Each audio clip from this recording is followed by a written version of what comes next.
Video बना चुकी हूँ ऑलरेडी। मैं उनके लिंक भी दे दूँगी, आप उनकी डिटेल देख लेना।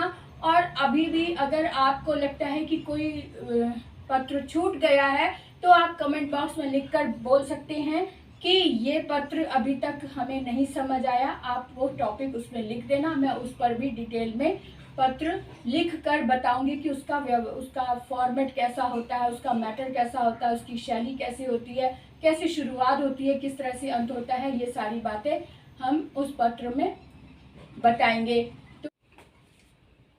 तो बच्चों गुड मॉर्निंग। आज मैं आपके लिए पत्र लेखन लेकर आई हूँ। पत्र लेखन जो कि आपके सिलेबस में है। और 12th आपको पता है कि टारगेट बोर्ड एग्जाम 12th का आजकल मैं सिलेबस करवा रही हूँ और इस सिलेबस के अंतर्गत पत्र लेखन भी आता है। हालांकि पत्र लेखन के ऊपर मैंने पत्र बहुत सारे लिख कर मैंने वीडियो बनाए हुए हैं ऑलरेडी, उनका लिंक भी दे दूंगी। और आज मैं आपको डिटेल में बताने वाली हूँ कि पत्र कितने प्रकार के होते हैं और उन्हें कैसे लिखा जाए। तो आज शुरू करते हैं आप आज की क्लास अरुणा कालिया के साथ। अरुणा कालिया की हिंदी व्याकरण धारा में आपका स्वागत है। पत्र लेखन जो कि 5 नंबर का आता है, तो आप इसको ध्यान में रखकर इसकी शैली पर ध्यान रखेंगे, इसको कैसे लिखना होता है, उसका फॉर्मेट कैसे लिखा जाए, इन सारी बातों का ध्यान रखना है। तो आज पत्र शैली, सबसे पहले मैंने आपको बताया कि पत्र लेखन में पत्र शैली कैसी होनी चाहिए। शैली यानी कि लिखने का स्टाइल कैसे होना चाहिए। तो पत्र शैली आत्मा होती है, पत्र की आत्मा होती है, यानी कि उसका जो ढंग है लिखने का, वही फर्स्ट अट्रैक्शन ही लिखने का ढंग होता है। तो इसलिए हम कह सकते हैं कि शैली जो है, लिखने का जो ढंग है, वो पत्र की आत्मा होती है। पत्र की शैली ऐसी होनी चाहिए कि जिसमें पत्र लेखक का व्यक्तित्व उभर कर सामने आए, है ना।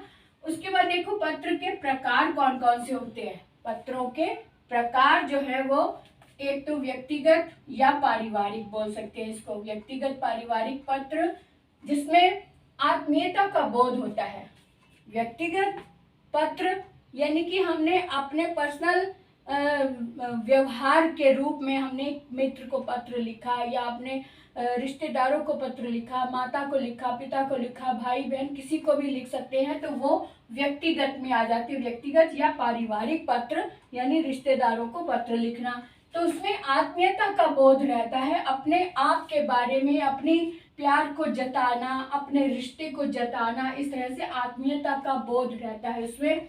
दूसरा है व्यावहारिक पत्र। ऐसे पत्र गुरु, पड़ोसी, परिचित व्यवहार बनाए रखने हेतु लिखे जाते हैं। यानी अपने आसपास, हम जहाँ रहते हैं, अपने आसपास के माहौल को बनाए रखने के लिए, उनके साथ रिश्ता बनाए रखने के लिए, व्यवहार बनाए रखने के लिए हम पत्र लिखते हैं। जैसे कि गुरु शिष्य का जो रिश्ता वो बनाए रखने के लिए हम पत्र लिख सकते हैं। पड़ोसी हैं, उनसे व्यवहारिक पत्र बनाए रख सकते हैं, उनसे व्यवहार बनाने के लिए, यानी ये जो है व्यवहारिक का मतलब ये है कि व्यवहार बनाए रखने के लिए हम पत्र लिखते हैं। तो हमने देखा कि व्यवहारिक पत्र जो है व्यवहार बनाए रखने के लिए हम पत्र लिखते हैं। दूसरा देख लो, तीसरे नंबर पर आता है आधिकारिक पत्र। आधिकारिक पत्र जो ऑफिसर्स को लिखा जाता है, ऑफिस में अपने अधिकार के लिए, अपनी जनता की ओर से कोई अपील करने के लिए ये पत्र लिखे जाते हैं। जैसे जनता की ओर से अधिकारियों को पत्र लिखना। अब जैसे एक गली है या एक सोसाइटी है, तो उनका कोई हेड बन गया है ना, तो होते ही है। तो जनता की जो मांग है, उनकी तरफ से जो हेड बना हुआ है वो पत्र लिखता है किसी अधिकारी को।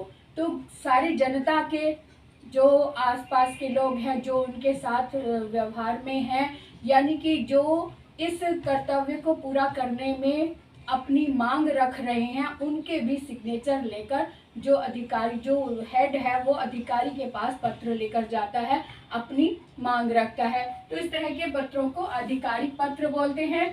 आगे देख लो व्यावसायिक पत्र। व्यावसायिक पत्र भी आप समझ रहे हैं, व्यवसाय से संबंधित यानी बिजनेस से संबंधित जो पत्र हैं, व्यवसायियों की ओर से व्यवसायियों को पत्र लिखा जाता है। ऐसे पत्र व्यावसायिक पत्र होते हैं। सार्वजनिक पत्र भी होते। सार्वजनिक यानी कि पब्लिक को इंगित करने के लिए, पब्लिक को जताने के लिए कि ये हमारी ये परेशानी है या फिर हमें ये फल प्राप्त हुआ है, या जो भी अपनी बात कहनी हो सार्वजनिक रूप से जब हम कहते हैं तब उसे, यानी पब्लिक में जब हम अपनी बात को खुलेआम बोलना चाहते हैं तो उसे सार्वजनिक पत्र बोलते हैं। ऐसे पत्र हम संपादक को लिख सकते हैं, अखबार में लिख सकते हैं, है ना। तो जो है प्रांतीय मंत्री या संस्था के अधिकारियों को लिख सकते हैं, या अखबार के संपादक को लिखा जा सकता है। ऐसे ही होता है कार्यालय पत्र। कार्यालय मतलब किसी न किसी ऑफिस में पत्र लिखना। तो राजकीय या कार्यालय द्वारा, यानी जो गवर्नमेंट की तरफ से जो कार्य बने, जो ऑफिस है, उन ऑफिस में कार्यालयों द्वारा किसी व्यक्ति या संस्था को पत्र जब लिखा जाता है तो वो कार्यालय पत्र होता है। तो इस तरह के पत्र में अलग अलग सारे मैं लिख के वीडियो बना चुकी हूँ ऑलरेडी। मैं उनके लिंक भी दे दूँगी, आप उनकी डिटेल देख लेना। और अभी भी अगर आपको लगता है कि कोई पत्र छूट गया है तो आप कमेंट बॉक्स में लिखकर बोल सकते हैं कि ये पत्र अभी तक हमें नहीं समझ आया। आप वो टॉपिक उसमें लिख देना, मैं उस पर भी डिटेल में पत्र लिख कर बताऊंगी कि उसका फॉर्मेट कैसा होता है, उसका मैटर कैसा होता है, उसकी शैली कैसे होती है, कैसे शुरुआत होती है, किस तरह से अंत होता है। ये सारी बातें हम उस पत्र में बताएंगे। तो आज का वीडियो मैं सोचती हूँ कि यहाँ समाप्त करके अगले वीडियो तक की तैयारी करते हैं, क्योंकि इस वीडियो में मैंने प्रकार बताए हैं और प्रकार के अनुसार हमने कुछ पत्र है, जैसे कार्यालय पत्र है या सार्वजनिक पत्र में संपादक को पत्र भी मैं बता चुकी हूँ। और इसके अलावा आपके अनुसार कोई और टॉपिक मिलेगा तो मैं उस पर भी पत्र लिखकर बताऊंगी। तो आज का वीडियो यहीं समाप्त करते, आगे चलते हैं। तब तक के लिए बाय बाय।